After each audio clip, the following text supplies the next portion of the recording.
Bonsoir tout le monde, bienvenue au podcast Soccer Bleu, Blanc, Noir, l'édition du 10 mars 2021. Jeff et Arius qui sont là avec vous comme c'est le cas tous les mercredis. Alors bienvenue à tout le monde, bienvenue Arius, ça va bien? Ça va super, Jeff. Bienvenue à tout le monde. Bienvenue, bonsoir aux auditeurs. On a plein de sujets encore à parler ce soir. On s'en parlait un petit peu tantôt en dehors des ondes. Le Oui, CF Montréal vraiment. qui prenait l'entraînement à l'extérieur aujourd'hui. Fait que ça fait du bien de les voir jouer dehors, mais la plus jeune formation du circuit, puis ça me fait rire parce que je t'ai partagé, Arius, un tableau avec les moyennes d'âge des différentes formations de la MLS, puis Mhm, mhm. on, on, on accuse souvent ce circuit-là d'être un circuit de retraités. On l'étiquette en tout cas comme ça. Et sur toutes les formations du circuit, la plus vieille a quand même juste 27 ans de moyenne d'âge. Fait que on voit qu'une transformation qui se fait là. Vraiment intéressant comme tableau. Puis vraiment, on voit une transformation. Puis depuis quelques années, on voit les équipes de la MLS rajeunir leurs effectifs, justement, dans le but de continuer à développer cette ligue-là, de donner de la qualité, de la dynamique, un peu d'une dynamique aussi. Puis on a vu Wilfried Nancy en parler, hein, donc qu'est-ce qu'il recherche un peu, une équipe ce qui est bon, c'est une équipe jeune, une équipe dynamique. Donc je pense que tous les entraîneurs à travers la ligue recherchent ça. Et puis, il y a certaines équipes, on voit aussi que la moyenne d'âge est un petit peu plus haut parce qu'ils ont des joueurs un peu plus expérimentés, un peu plus âgés, comme Orlando, on voit qui a rajouté un Pato, qui a un Nani, donc qui vient compléter un peu ces formations-là et dans le but de justement attirer un peu la visibilité au niveau des commandites puis au niveau de la publicité aussi de la ligue sur le terrain. Puis avoir aussi une certaine, comment je pourrais dire, un mix qui va être Oui, intéressant un très entre beau mix. l'expérience et la jeunesse. Puis c'est un peu ce qui pourrait jouer le tour au CF Montréal cette saison-ci, parce qu'à 22,6 de moyenne d'âge, la troupe de Wilfred Nancy est la plus jeune du circuit Garber. Donc, est-ce que ça pourrait jouer des tours à cette formation-là? Force est d'admettre que si je regarde le tableau, euh, les formations les plus jeunes sont les formations qui, en tout cas selon ce qu'on a prévu, allaient finir dans les derniers échelons quand même du classement. Tu sais, New York Red Bull, sans dire les derniers échelons, mais New York Red Bull est la deuxième plus jeune formation. On les voit pas nécessairement très, très haut. Chicago, Vancouver, FC Dallas qui sont bas également. Et si je vais à l'opposé, je prends les plus vieilles formations du circuit. La plus Mhm, vieille, c'est le Crew de Columbus, qui, mhm, pour certains, fait partie des clubs favoris. Les Timbers de Portland sont là. mhm. Les Revs qui sont selon moi l'équipe Cendrillon cette saison Mhm. dans l'Est, mais New ça, Evolution, oui. c'est ça, sont là. Seattle font partie des plus vieux également et le Sanders se bat toujours pour une place quand même relativement intéressante au circuit. Donc, au classement, donc Montréal sont jeunes, hein? Montréal, non seulement Montréal sont jeunes, mais on voit aussi, c'est presque le même exemple de Vancouver après le départ de Davies et puis certains joueurs clés à travers la formation. On a vu une reconstruction aussi. Donc, est-ce qu'il y a est-ce qu'il y a plusieurs équipes, est-ce que avec les nouvelles règles, avec la pandémie et tout, bon, qui profitent de cette opportunité-là de rajeunir leurs effectifs, puis en rajeunissant leurs effectifs, on s'entend aussi que la masse salariale, elle diminue aussi, définitivement. Et ben moi, je trouve que c'est bien parce que là, on démontre que bon, la MLS peut être une ligue de développement. Et puis, ben, on a souvent parlé du cas de Alphonso Davies qui arrive de la MLS. On a parlé des joueurs de FC Dallas aussi qui sont avec la Juventus. Donc, c'est important aussi pour la MLS d'avoir cette visibilité-là, ce côté-là en Europe. Puis j'ai vu un article dernièrement, GF Mourinho qui en parlait justement, qui disait que quand il a l'opportunité, ben il prend la chance de regarder des matchs de la MLS, même s'il y a le décalage d'horaire est de 6 heures de temps. Mais quand il a la chance, ben, il prend la chance de regarder parce qu'il dit que présentement, il pense que c'est une ligue qui est en très bonne position et à se développer des bons joueurs. Je pense que oui. Éric nous dit, aux États-Unis, la presse parle beaucoup du CFM comme étant un club qui peut causer des surprises. Et oubliez pas, Toronto FC, également très fort ce club. On en parlait justement, Arius, de Toronto FC ensemble avant d'entrer. Toronto qui s'est quand même rajeuni un petit peu à 25,1 ans de moyenne d'âge. C'est un club qui devra s'ajuster parce que là aussi, un peu à l'image de CF Montréal, doit vivre avec un changement d'entraîneur-chef. Donc, il y a toujours une période d'adaptation. Et il faudra également régler là, la position en attaque. On parle souvent de compétition, c'est important d'avoir de la compétition au sein d'un club, d'avoir une saine compétition. Et j'ai l'impression, en tout cas vu de l'extérieur, que Akinola et Altidore, je ne sais pas si ça va le faire. On sait que normalement, Toronto, c'est sûr que là, ça pourrait changer, mais a évolué dans un 4-2-3-1.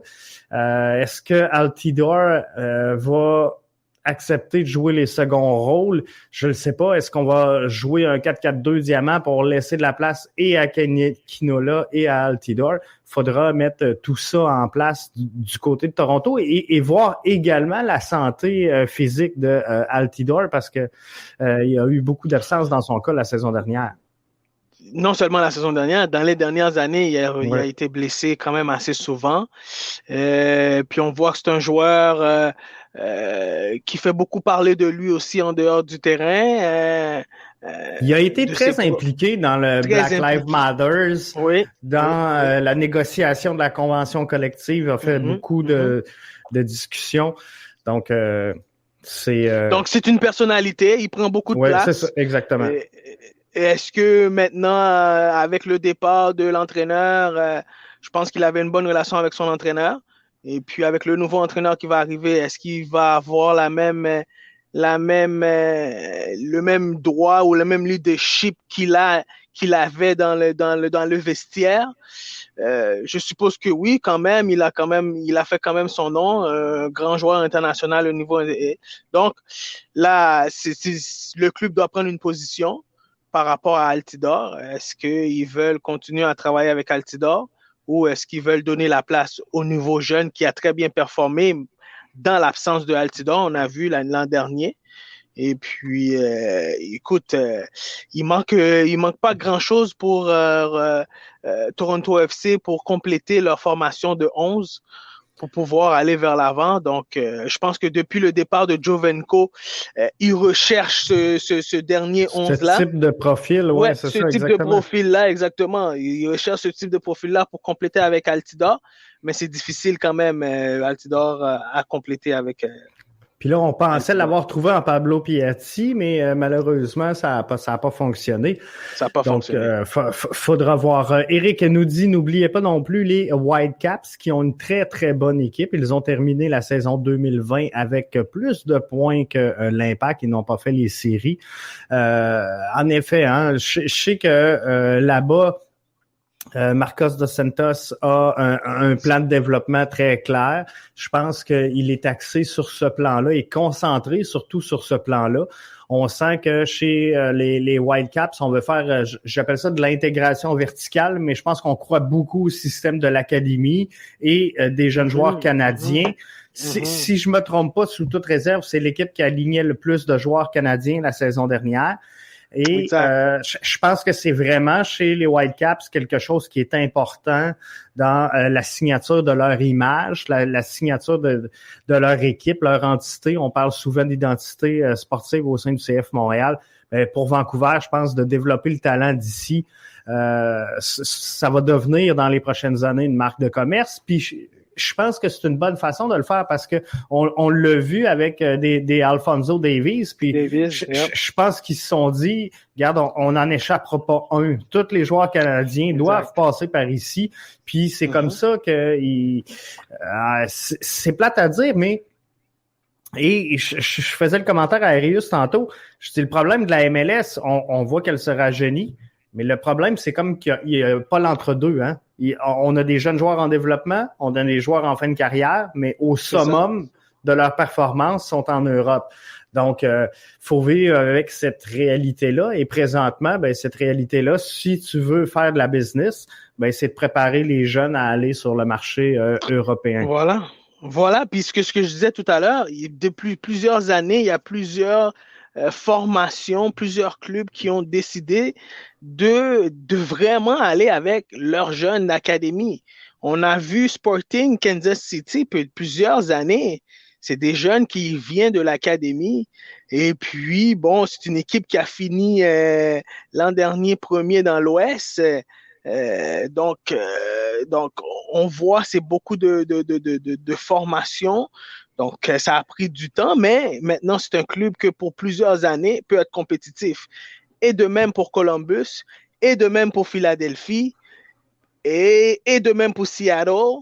Ça, c'est des clubs qui ont beaucoup misé sur leurs jeunes de leur académie pendant des années et qu'aujourd'hui, on voit les résultats. Les résultats, on voit les résultats qui sont clairs. Donc, aujourd'hui, c'est un peu un timing parfait si on revient à l'Impact, qui est la plus jeune formation du circuit.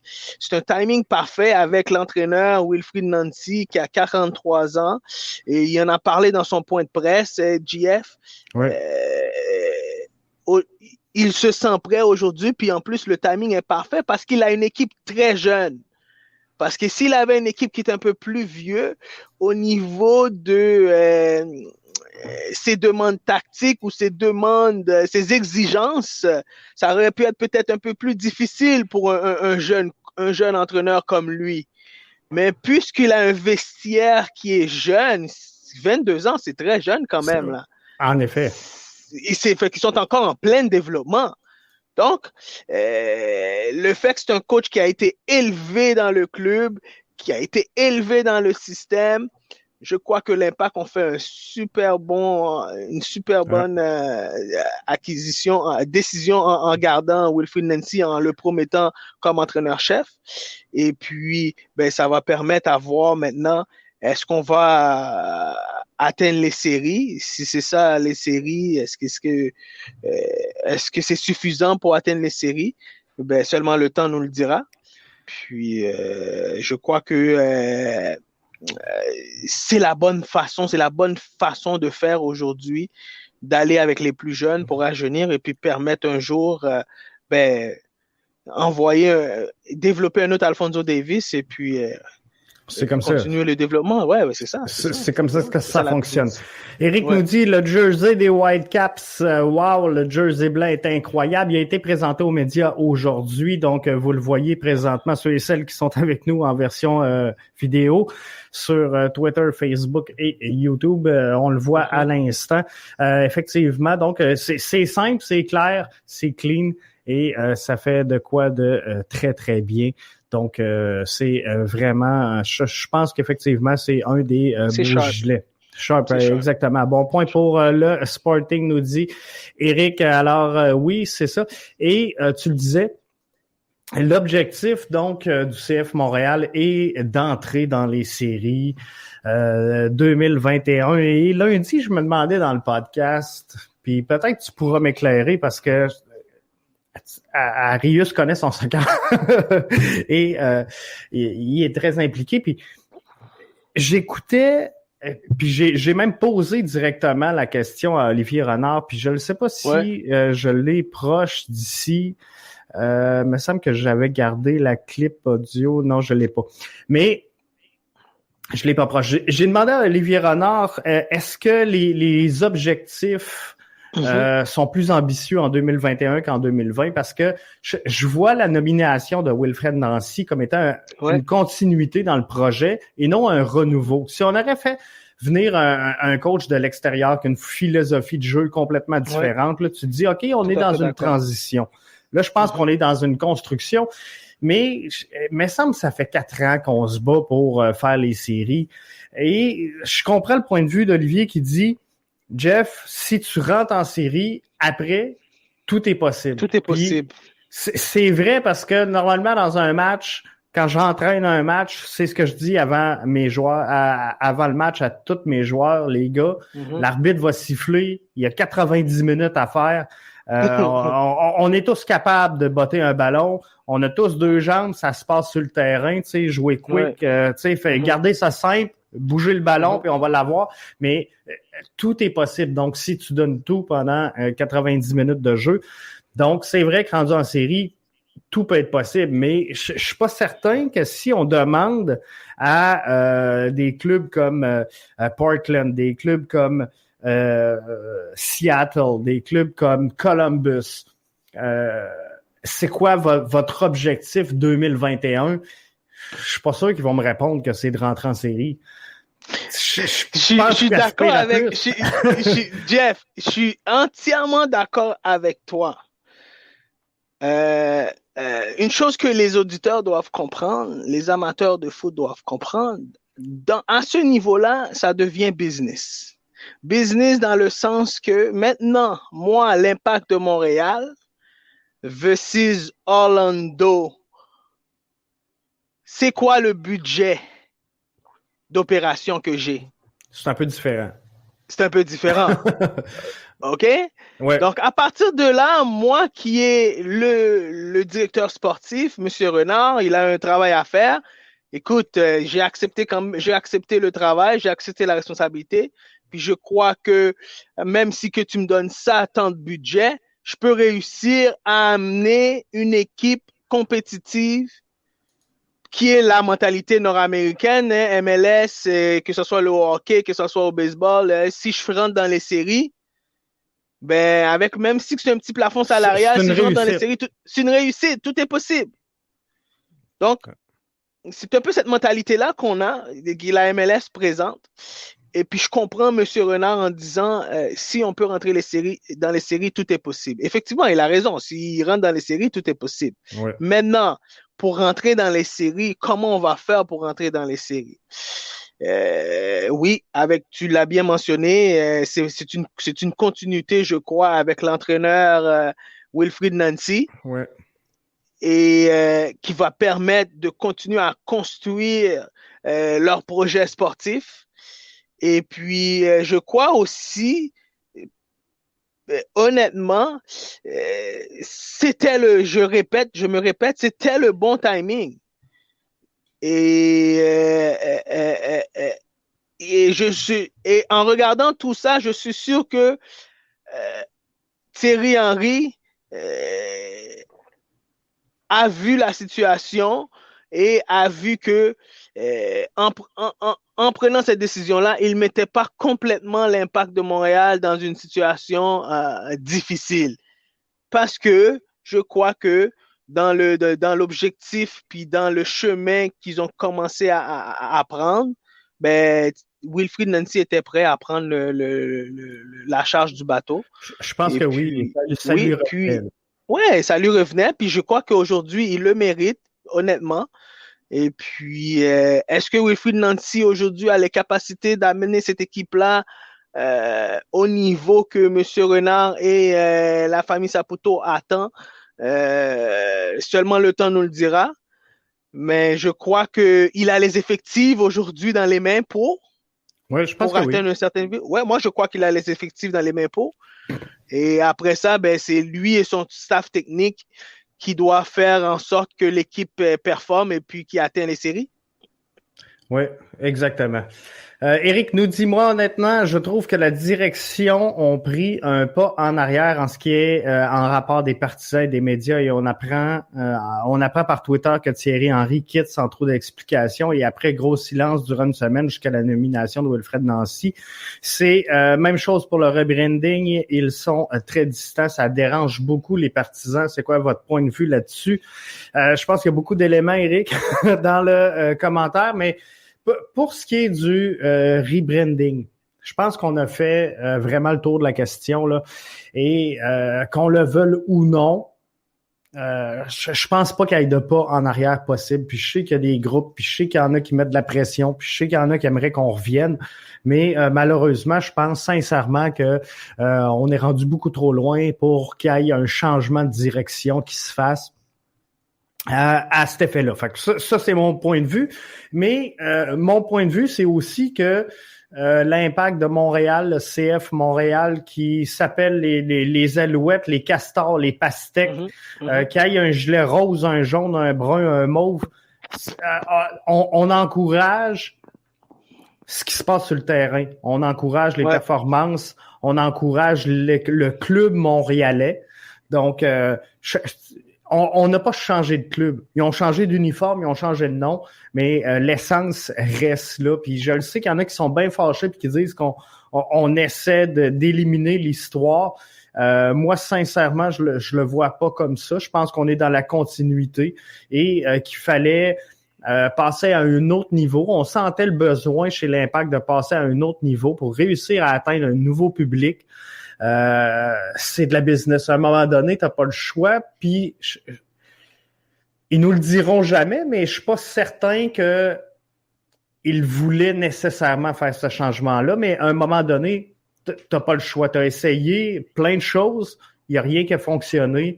Donc, à un moment donné, il faut que tu rebrasses les cartes parce que si tu essayes toujours la même chose, tu vas toujours avoir les mêmes résultats. C'est ça, donc, exactement. Puis moi, je suis d'accord avec toi, Jeff, là-dessus. Et puis moi, je crois que énormément, je pense que les gens qui ont été mis en place pour faire ce rebranding-là ont fait le travail qu'ils avaient à faire. Après, il y a toujours des gens qui sont propriétaires de ce club-là. Hein? Donc, ces gens-là, c'est eux, je pense qu'ils avaient les derniers mots aussi à dire. Et puis, donc, si eux, ils ont été d'accord avec tout ce processus de changement-là, je pense qu'ils ont un objectif derrière tout ça. Puis, est-ce qu'ils ont été clairs avec nous ou pas? Le temps encore nous le dira. Le temps encore nous le dira. Et puis, je pense que aussi, tant autant que cette équipe ne performera pas sur le terrain, qu'on change le rebranding 10 fois, ça va absolument rien changer. Là-dessus, je suis à la même place. Et puis, il faut absolument commencer à comprendre qu'on a besoin d'une équipe de soccer sur le terrain, puis qui doit performer et puis qui doit continuer à développer des joueurs de foot.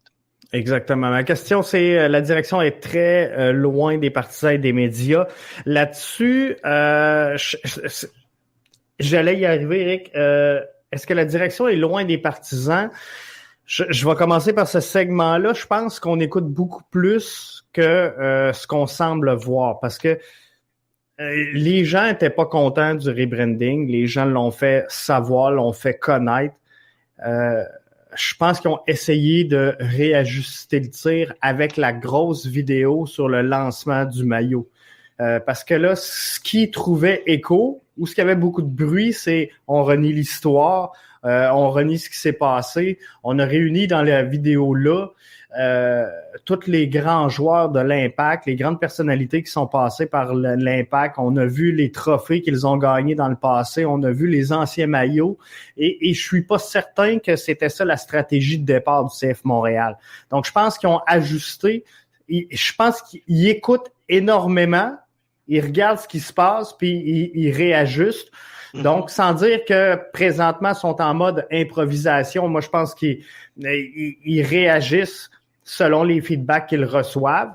Est-ce que ça aurait été plus facile de s'asseoir avec les partisans? Oui.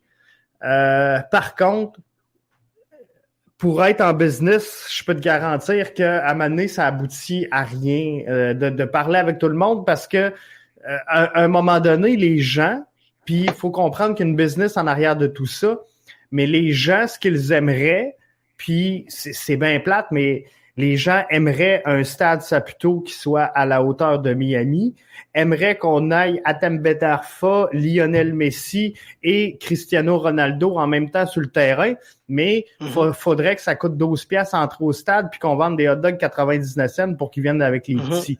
Fait que, tu sais, à un moment donné, tu peux pas tout prendre non plus. Puis faut qu'il y ait une cassure. Donc, est-ce qu'il aurait pu le faire mieux? Je pense que oui. Il aurait pu le faire différemment, en tout cas, peut-être avec des focus group. Mais, tu sais, d'un autre côté, là, ils l'ont pas fait, ils n'ont pas parlé avec personne, mais si demain matin, ils nous présentent le gilet qu'ils nous ont présenté en disant on a jasé avec les Ultras, voici le nouveau gilet. Là, les 1642 vont dire pourquoi les Ultras ils sont plus importants que nous autres, pourquoi que les 137 n'ont pas été. Fait qu'à un moment donné, là, tu peux pas prendre tous les partisans. Puis là, tu sais, si ils demandent aux gens qui ont des billets de saison, ben là, les autres vont dire ils s'intéressent pas à nous autres. Tu sais, il faut que tu sois membre dans le clic pour pouvoir avoir accès. Fait que tout ça est difficile. Pour ce qui est des relations. Je pense que le message avait été clair que de M. Gilmore que l'impact avait déjà été établi dans la communauté football québécoise. Ouais. Maintenant, on voulait passer à une autre chose que l'impact de Montréal. Donc, on a rebranding complètement le club, qui est le CF de Montréal. Donc, s'ils ont pris le logo du flocon pour représenter la ville, qui représente la ville, qui représente Montréal et qui représente le club aussi, ben OK. Pour moi, ça a absolument rien à voir. Tant autant que ce club de foot-là, quand il monte sur le terrain de foot, on répète encore la même chose, JF, mais qui performe. Mais c'est sûr, il y a un certain côté émotionnel. On parle souvent du sentiment d'appartenance. Que le club doit prendre en considération. Ça, je suis tout à fait d'accord avec ça. Puis, je pense que tu me rejoins là-dessus, JF.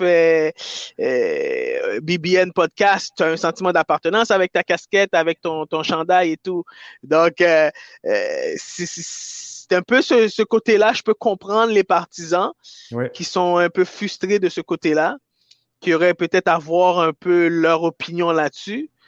Peut-être que l'Impact ont manqué un peu de tact là-dessus, mais je dirais que, écoute, je pense qu'ils ont fait le travail, ils ont décidé de prendre cette décision-là pour une raison, puis le temps va nous le dire pourquoi ils ont pris cette décision-là. Puis, écoute, j'ai vu le chandail est pas laid. Moi, moi, je le trouve super beau.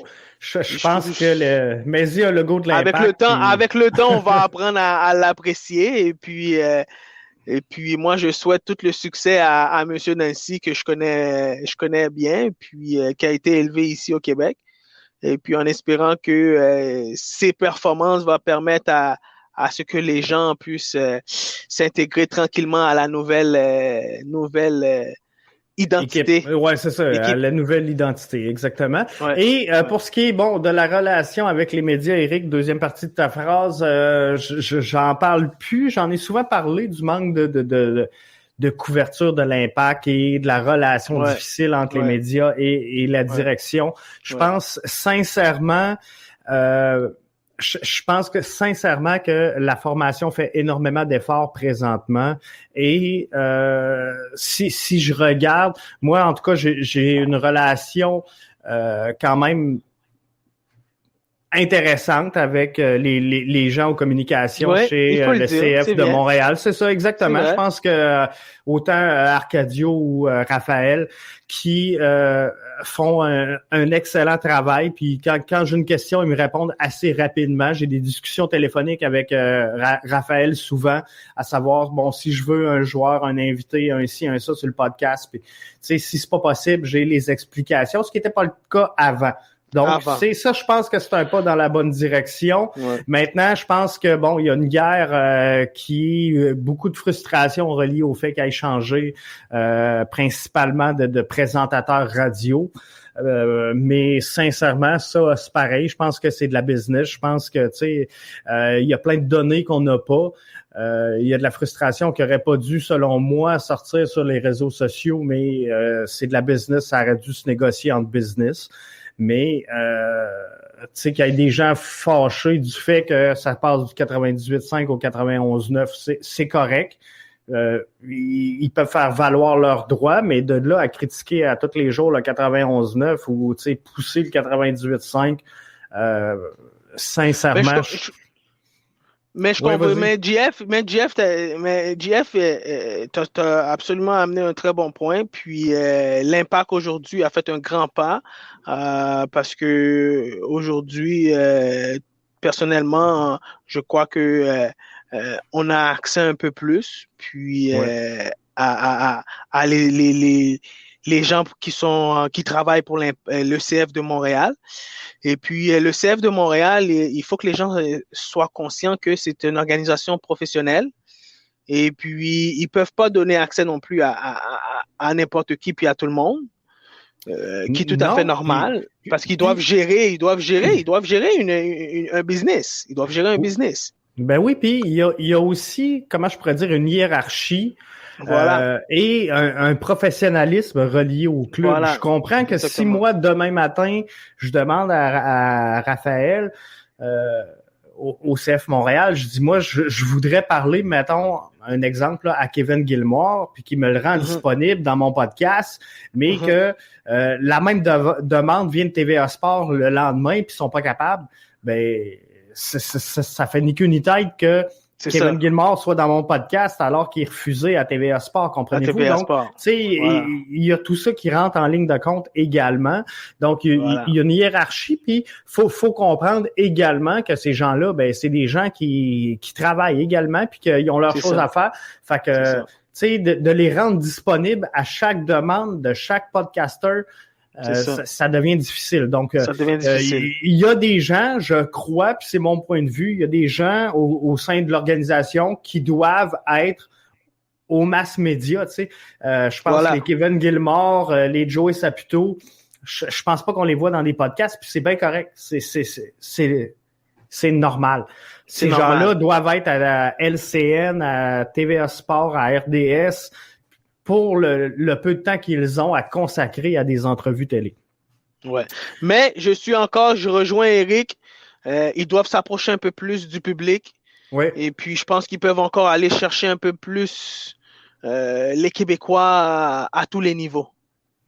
C'est ça. Et là, le défi, ça va être de convaincre ce qu'on appelle les Eurosnobs. Donc, les gens qui suivent le foot, mais qui veulent rien savoir du CF Montréal et je suis pas certain que c'est relié au CF Montréal, mais peut-être à la MLS. Je pense que les gens plus âgés ont goûté au soccer européen. Ceux qui sont intéressés au soccer en premier, c'était avant l'Impact, donc ont goûté avant l'Impact, ouais. Mais puis tu sais, des fois là, très bon point. Je vais être franc avec vous. Si vous avez le choix entre écouter le Barça, le match d'aujourd'hui, ou un Portland, Houston, Cincinnati, ben je pense que le choix est pas le choix est clair, hein? Non, c'est ça. Moi je vais prendre Messi, Mbappé. Mbappé, ça c'est certain. Fait que non, c'est ça. Donc, tu sais, je pense qu'il y a des Eurosnobs que c'est directement envers la MLS et non pas envers le CF Montréal. Donc, tu sais, il y a cette partie-là, il y a ces gens-là qu'on pourra peut-être jamais aller chercher. Là. Fait que non. Faut faire ça. Eric nous dit le logo est très beau. Il dit, moi, j'ai goûté au Manic. Oui. Puis on avait eu Tony Nicolingo dans le podcast pour venir nous parler justement du Manic et ça avait été une discussion assez intéressante quand même. Fait que vous pouvez aller rechercher ça dans les archives. Chose qui pourrait être difficile pour le CF Montréal en début de saison, Arius, c'est le manque de personnel. On sait qu'une dizaine de joueurs qui pourraient quitter pour des sélections nationales. On sait que Mihailovic est déjà donc avec l'équipe américaine. Équipe Canada vient de confirmer aujourd'hui 4 joueurs du club avec sa formation U23 dirigée par DeSantis. Donc, ça aussi, ça pourrait faire mal un peu au CF Montréal dans les premiers matchs de la saison. Ouais, écoute, ça pourrait définitivement faire mal à l'équipe dans le but de le fait qu'il va manquer un peu de profondeur. Donc, on voit 4 joueurs qui partent pour le tournoi de qualification au Guadalajara au Mexique. Donc, tu disais DeSantis, mais c'est l'entraîneur Biello. Mauro Biello, hein. Mauro Biello et Di Tullio. Non, ça va. Et Mauro Biello et Di Tullio, donc, on voit 6 Québécois qui sont accompagnés de l'équipe U23, donc qui partent pour le tournoi de la qualification pour les Jeux Olympiques, et effectivement, qui est super intéressant pour la représentation. Et puis, bon, ces joueurs-là vont pouvoir avoir du temps de jeu, se préparer, parce qu'on voit un Impact de Montréal qui s'en va au camp à l'étranger à partir du 6 avril, début du 6 avril. Ils s'en vont en Floride. Ils ont la possibilité de disputer 2 matchs. Donc, il n'y aura pas beaucoup d'opportunités pour les joueurs de jouer. Donc, ça va être difficile de retrouver un rythme de jeu dès le début de la saison. Donc, déjà, on a vu dans le point de presse de M. Nancy, il nous parlait le fait que là, maintenant, il y a une partie de l'équipe qui est déjà ici, qui ont déjà 2-3 entraînements d'avance sur ceux qui arrivent. Donc, ça devient un challenge pour eux, pour la préparation de l'équipe physiquement, pour eux. Donc, mais c'est leur travail, donc ils se mettent en sorte que de bien préparer l'équipe et de permettre en sorte qu'ils ont assez de profondeur pour pouvoir justement avoir assez de joueurs pour bien débuter la saison. Effectivement. Éric, je veux juste revenir sur quelques commentaires qui nous disaient qu'ils avaient goûté au Manic. Ils se souviennent d'un match de 58 000 personnes au stade. Ça commence à faire du monde. Ça ressemble au match, j'ai vu presque tous les matchs de l'Impact au Bigot avec Pachuca et ces choses-là. Mais 58 000, si je me trompe pas, Éric, là, si tu peux le préciser, je pense que c'était dans ce temps-là, c'était à l'Autostade. Qui n'existe plus aujourd'hui, mais okay. Je pense que c'était là. Fait que si tu peux me revenir, Éric, là-dessus. Puis General qui dit le rapport entre le club et les partisans n'existe presque pas. Il n'y a pas de fidélité. Et ça, c'est malheureusement une réalité dans cette société de consommation qu'on a. Tous les produits sont jetables. Donc, lorsque le CF Montréal sera bon, et sera au sommet, ils vont être là. Mais souvenez-vous de vos premiers téléphones intelligents, de vos premiers téléphones cellulaires. Tout le monde achetait des téléphones Nokia parce que c'était ça. Là, à un moment donné, il y a eu une vague, tout le monde sortait des téléphones cellulaires, puis là, il n'y avait plus aucun attachement. Tu avais à peu près n'importe quelle marque. Il y en a qui avaient des LG, il y en a qui avaient des Samsung, des Huawei, peu importe la marque, tout le monde en faisait, Sony. Fait que là, ça se compétitionnait. À un moment donné, il y en a 2 qui se sont démarqués, c'est Apple et Samsung. Aujourd'hui, c'est à peu près tout ce que tu vois comme téléphone. Parce que sont là, sont au sommet, sont leaders, les gens collent. Fait que le CF Montréal gagne 3 championnats MLS, qui aille en Ligue des champions de la CONCACAF, je pense que on va être au top. Puis que les gens vont être là puis qu'ils vont être fidèles. Qu'est-ce qui fait que les gens, puis je le sais que dans le soccer, vous n'aimez pas ça quand on fait des apartés au hockey, mais qu'est-ce qui fait que les gens écoutent autant le Canadien? C'est qu'il y a 24 Coupes Stanley. Ils n'ont rien gagné depuis 1993, mais pourquoi les gens restent là? Parce qu'il y a une histoire de dynastie qui a duré 24 victoires. Et ça fait qu'aujourd'hui, ils sont encore reconnus, même si les saisons sont difficiles. Mais non seulement ça aussi, JF, je crois que aussi l'Impact de Montréal dans les dernières années, avant de l'appeler CF de Montréal, puis on en a déjà un peu discuté. A été vendu aussi, je pense, comme un produit familial. Un produit familial. Et c'est difficile dans ce temps-là de créer une fidélité parce que le but, c'est de partir là avec tes deux jeunes, aller faire un pique-nique, aller voir le match, merci, bonsoir, on n'en parle plus, sans nécessairement être intéressé par ce qu'on voit, mais c'est une belle sortie en famille. Voilà. Mais pour l'intérêt envers le sport même, qui est le foot, l'intérêt envers les joueurs même, on voyait pas le même temps d'écoute à la radio ou que ce soit à la télévision qu'on parlait de Guy Carbonneau ou qu'on parlait de Nick DeSantis dans le temps. C'est ça, exactement. Donc c'est normal que les gens n'ont pas cette fidélité-là, cette affection-là. Donc, tant autant que cette culture-là ne changera pas, ben, ça va prendre du temps avant d'avoir cette fidélité et cette affection-là. Caleb Malas a fait une passe décisive sur un but de Cameron Porter que tout le monde va se rappeler. En tout cas, les fans de l'Impact de Montréal. Mais demain matin, faites un vox pop, promenez-vous dans les rues puis demandez aux gens qui est Caleb Malas. Ils n'ont aucune idée. Ils n'ont aucune idée. Il y a personne qui... C'est ça, exactement. Les vrais fans de soccer qui suivent l'Impact, mais pendant quelques années, selon moi, on ne s'est pas adressé à eux. Puis je pense que c'est ça qu'on veut faire du côté du CF Montréal. Je pense que c'est de se ramener vers ceux-là. Ramener vers ceux-là. Avec qui qu'on peut jaser soccer. C'est pas pour rien que l'Impact se met à faire des vidéos, se met à faire des podcasts de soccer, puis faire découvrir. Pourquoi? Parce qu'on veut fidéliser justement ce fan naturel de soccer. Parce que présentement, ça n'a pas été le cas parce qu'on s'adressait au dollar loisir. Ce qu'on voulait, c'était de vendre 4 billets au lieu d'un.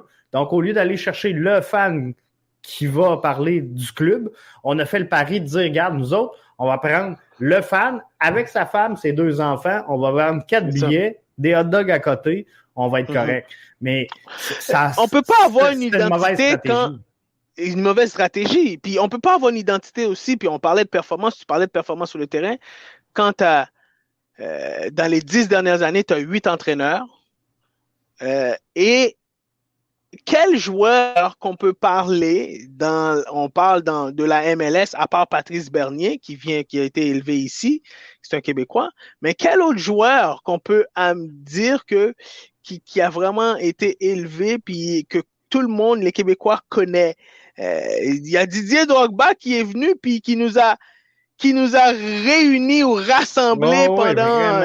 vraiment. Donc, juste le feeling de Didier Drogba, on n'en a pas eu d'autres feelings comme ça. Non. Donc, dans les 10 dernières années de MLS. Donc, on aurait pu l'avoir si Thierry Henry aurait été sur le terrain plutôt qu'en arrière du banc. C'est ça, exactement. Ça aurait été l'autre moyen.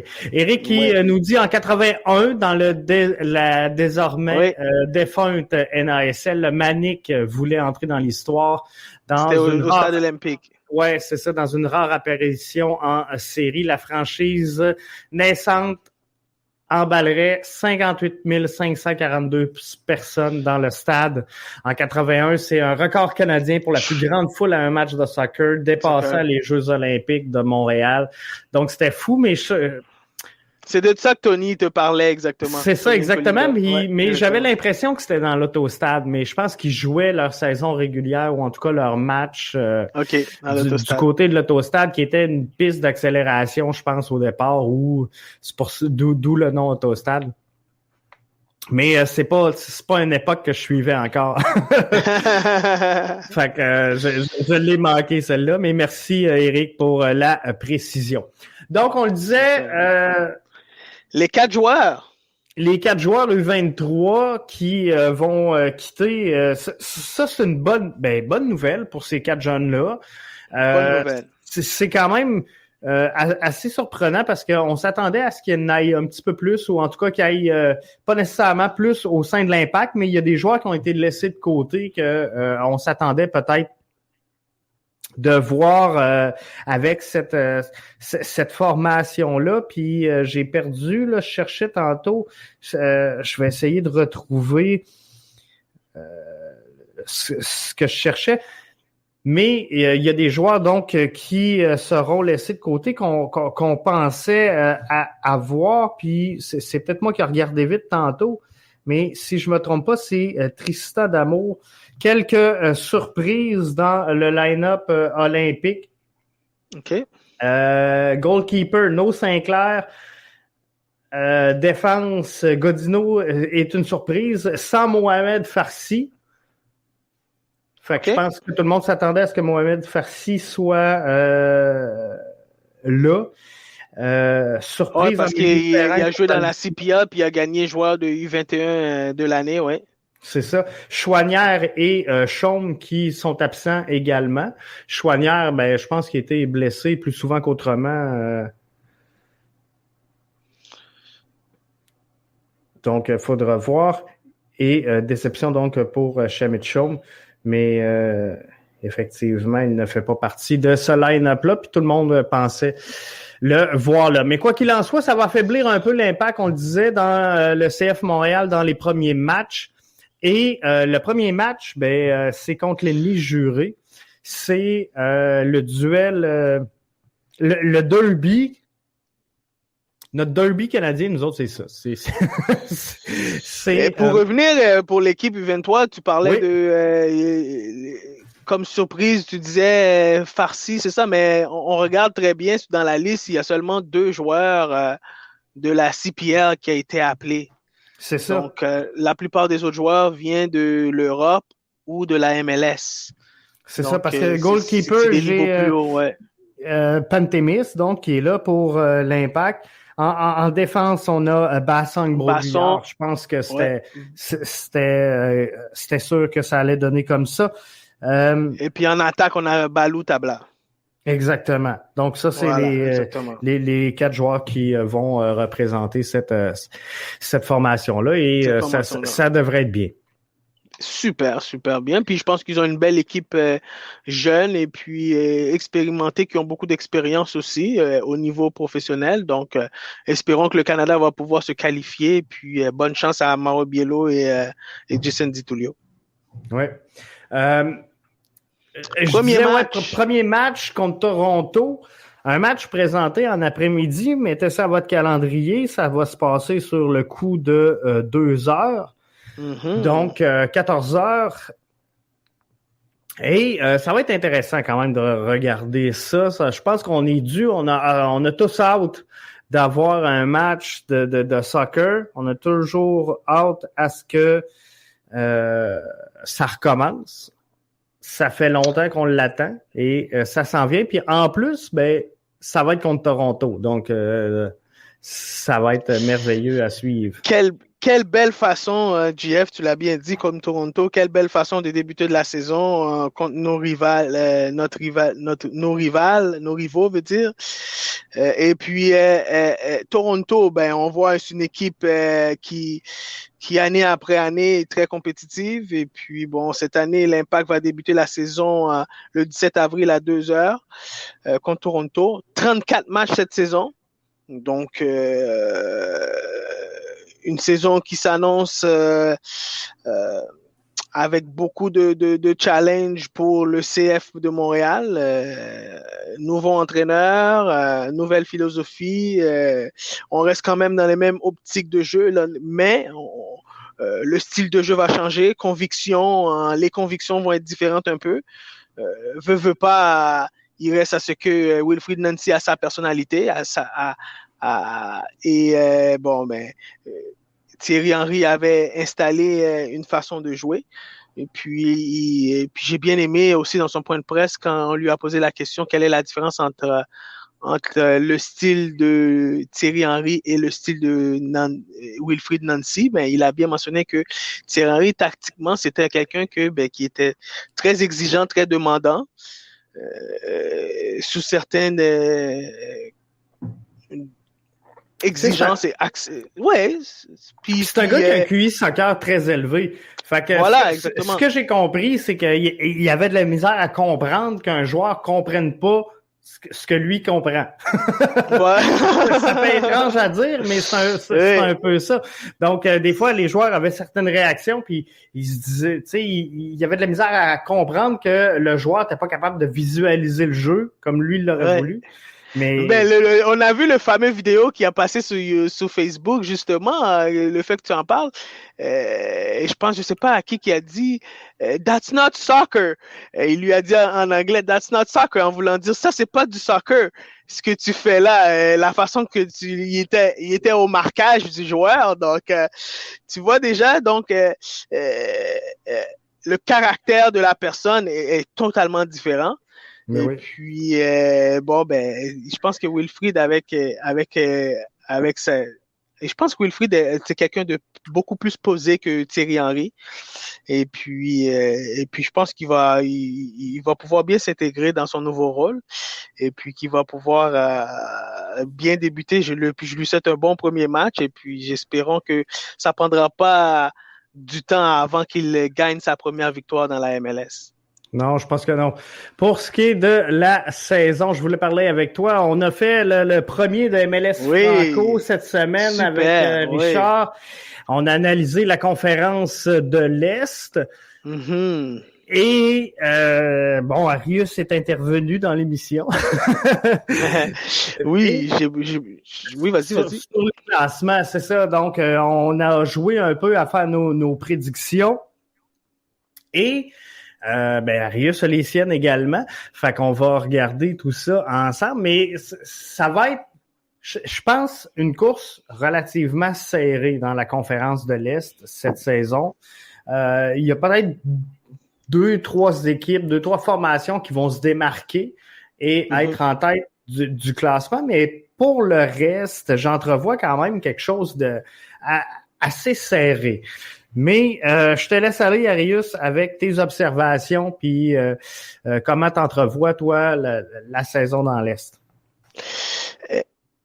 C'est particulier, comme l'an dernier, parce que on a vu des surprises dû le fait que toutes les équipes étaient en bulle. Oui.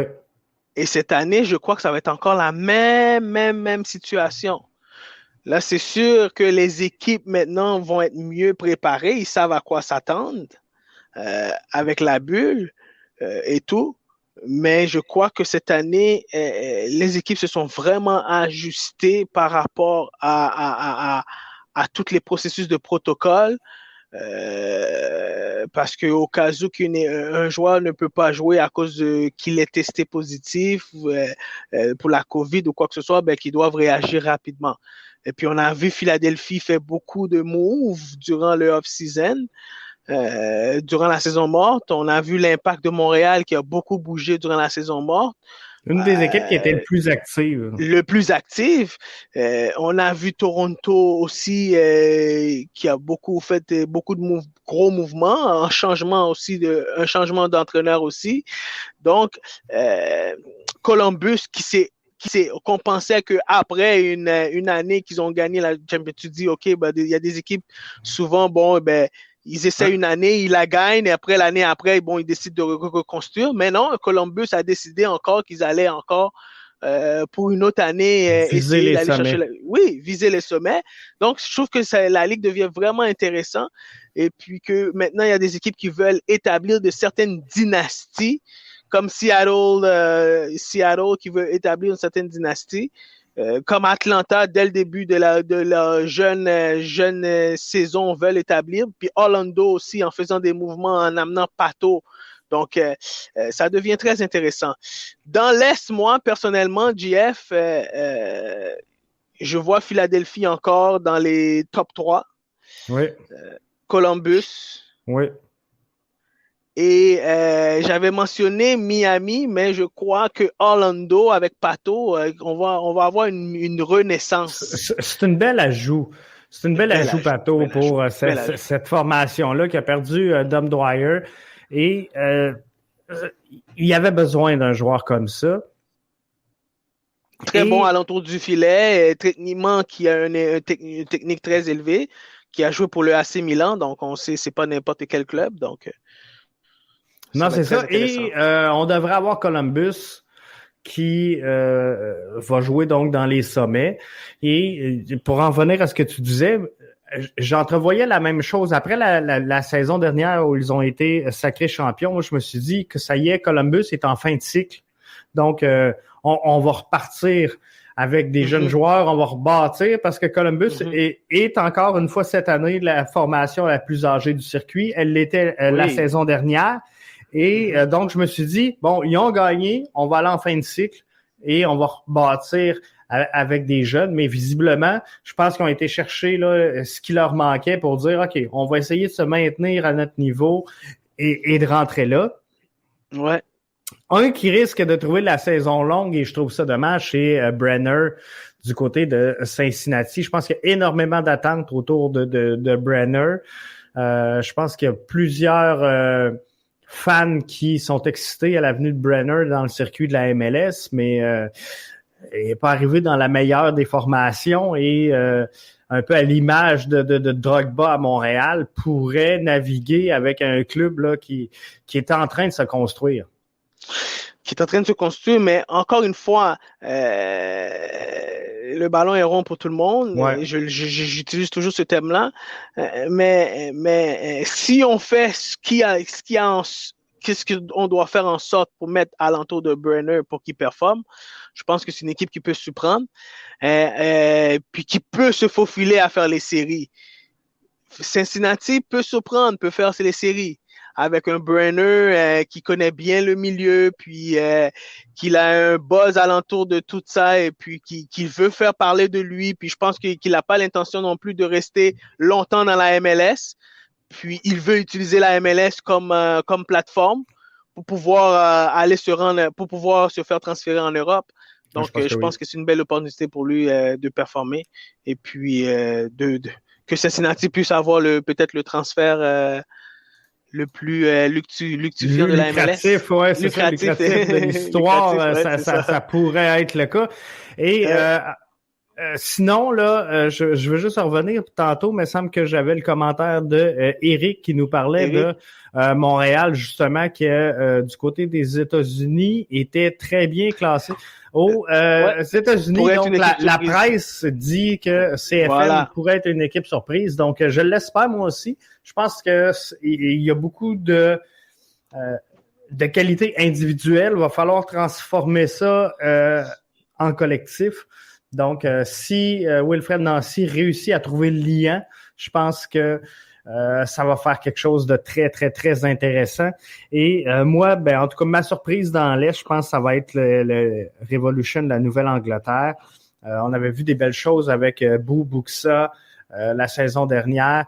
Et je pense qu'on va continuer dans ce veine-là. Du côté des Revs, donc je m'attends à de quoi de très bien pour eux autres. Puis Inter Miami aussi peut causer une surprise puisqu'ils vont être à la maison. Hein, ils peuvent causer une surprise. Ouais. Ils ont l'équipe pour le faire là, avec des Matuidi. Ouais, ils ont l'équipe pour le faire. L'année dernière, ils ont fait les séries par la porte en arrière, un peu comme l'Impact. Mais cette année, je pense que c'est une équipe qui va être encore mieux préparée comme toutes les autres équipes.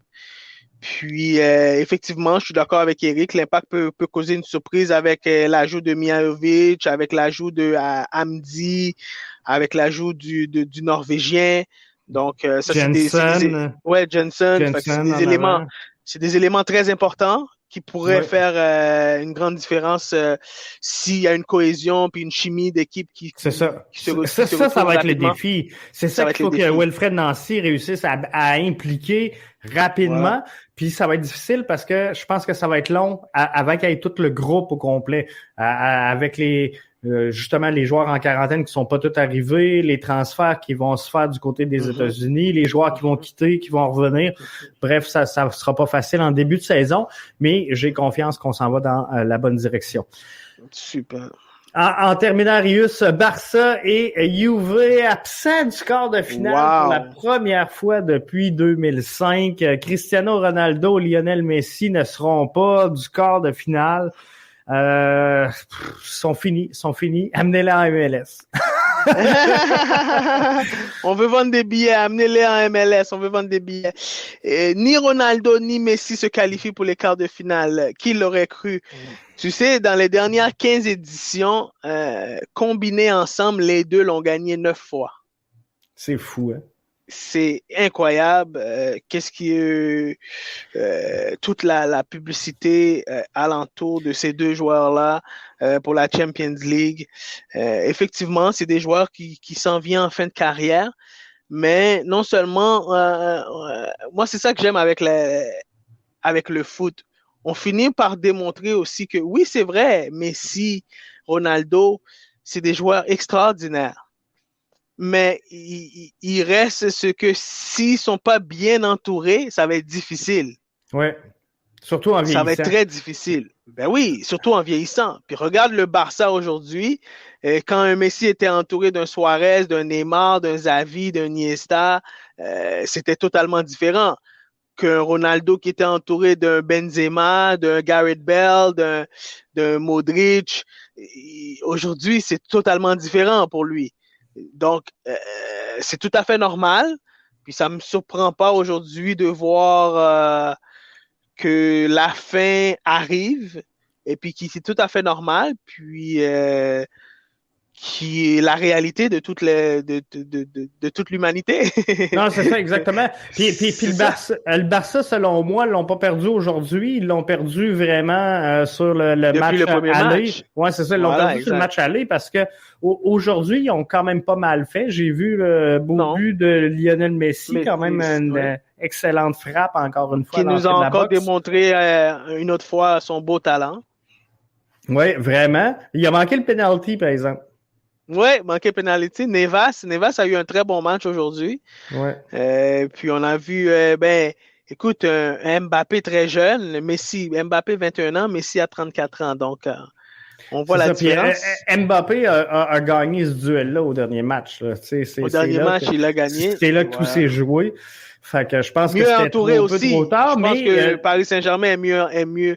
Ouais, c'est ça. Est une meilleure équipe en général. Plus profond. Là-bas. Plus profond, ouais. Et le Barça avait quand même fait cette remontada-là en 2017 il laissait croire qu'aujourd'hui ça aurait pu arriver, mais je pense que c'était trop là. Difficile. Trop difficile aujourd'hui. Trop difficile. Mais écoute, je pense qu'on voit un Bayern Munich en pleine force. On voit des Alphonso Davies, puis ça c'est le fun pour le football de voir des jeunes en pleine leur capacité. Puis c'est un nouveau football rapide, vif, technique. Donc, c'est super pour le sport, puis c'est super pour le développement de notre sport. Exactement. Je pense que c'est ce qu'il faut justement à notre soccer pour qu'il demeure en santé. En santé. Merci d'avoir été là. Exceptionnel. On se retrouve mercredi prochain pour un autre podcast avec Super. Arius. Bye bye, Arius. Merci, Jeff, puis espérons que tous les auditeurs ont bien apprécié, puis ne vous gênez pas de nous poser des questions. Exactement, merci. Bye bye. Salut, bye bye. Bonne soirée à tous. Bonne soirée.